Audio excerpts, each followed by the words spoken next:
Mid day meal workers union ने बैठक की। इस दौरान कई मुद्दों को लेकर चर्चा की गई। इस बैठक की अध्यक्षता मीना ने की और कहा कि केंद्र सरकार पूंजीपतियों को लाभ पहुंचाने के लिए मिड डे मील योजना का निजीकरण करने की कोशिश कर रही है, जबकि देश में पशुपालकों का रखा ख्याल, दूध का समर्थन मूल्य देकर पूरी की गारंटी।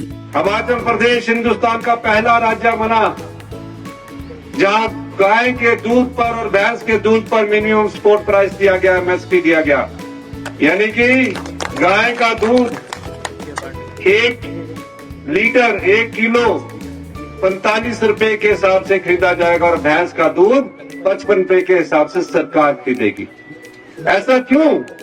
ऐसा इसलिए कि जो गांव में बैठा हुआ किसान है उसके हाथों में पैसा पहुंचे।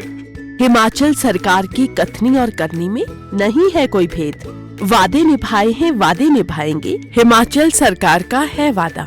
बढ़ते कुपोषण और भूख का सामना करना पड़ रहा है। केंद्र की सरकार द्वारा 45वें श्रम सम्मेलन की सिफारिश के अनुसार मिड डे मील मजदूरों को मजदूर का दर्जा देने, पेंशन, स्वास्थ्य जैसी सुविधाओं को लागू नहीं किया जा रहा है। Mid day meal worker union से संबंधित सिट्टू सरहन ब्लॉक की बैठक ज्यूरी में हुई।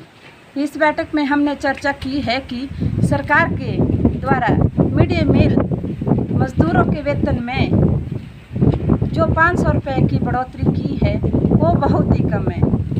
जो 500 रुपये की बढ़ोतरी की है वो बहुत ही कम है। इस महंगाई के दौर में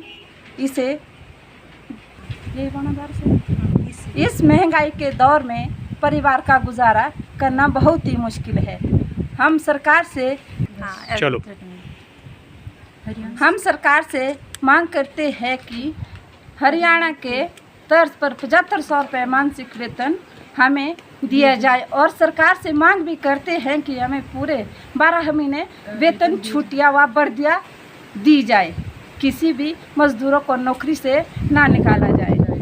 केंद्र की सरकार द्वारा मिड डे मील वर्कर्स के वेतन 2009 के बाद से अभी तक कोई बढ़ोतरी नहीं की गई है। मोदी सरकार ने मिड डे मील योजना का नाम बदलकर प्रधानमंत्री पोषण योजना करके इसे खत्म करने का खाका तैयार किया है। सरकार मिड डे मील योजना में केंद्रीय रसोई घर डीबीटी शुरू कर रही है। स्कूलों में मिड डे मील के खाते बंद किए जा रहे हैं। केंद्र सरकार नई शिक्षा नीति लेकर आई है, जिसके चलते बड़े पैमाने पर सरकारी स्कूल भी बंद किए जा रहे हैं। दैनिक सवेरा के लिए रामपुर से मीनाक्षी की रिपोर्ट। Mid day meal workers union ने बैठक की। इस दौरान कई मुद्दों को लेकर चर्चा की गई। इस बैठक की अध्यक्षता मीना ने की और कहा कि केंद्र सरकार पूंजीपतियों को लाभ पहुंचाने के लिए मिड डे मील योजना का निजीकरण करने की कोशिश कर रही है, जबकि देश में बढ़ते कुपोषण और भूख का सामना करना पड़ रहा है। केंद्र की सरकार द्वारा 45वें श्रम सम्मेलन की सिफारिश के अनुसार मिड डे मील मजदूरों को मजदूर का दर्जा देने, पेंशन, स्वास्थ्य जैसी सुविधाओं को लागू नहीं किया जा रहा है। Mid day meal worker union से संबंधित सिट्टू सरहन ब्लॉक की बैठक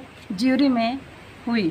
इस बैठक में हमने चर्चा की है कि सरकार के द्वारा मिड डे मील मजदूरों के वेतन में जो 500 रुपये की बढ़ोतरी की है वो बहुत ही कम है।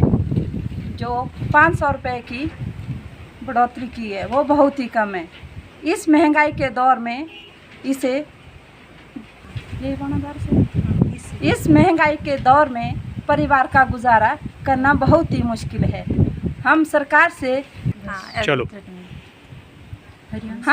से मांग करते हैं कि हरियाणा के तर्ज पर 7500 रुपये मासिक वेतन हमें दिया जाए और सरकार से मांग भी करते हैं कि हमें पूरे 12 महीने वेतन छूटिया व बढ़िया दी जाए, किसी भी मजदूरों को नौकरी से ना निकाला जाए।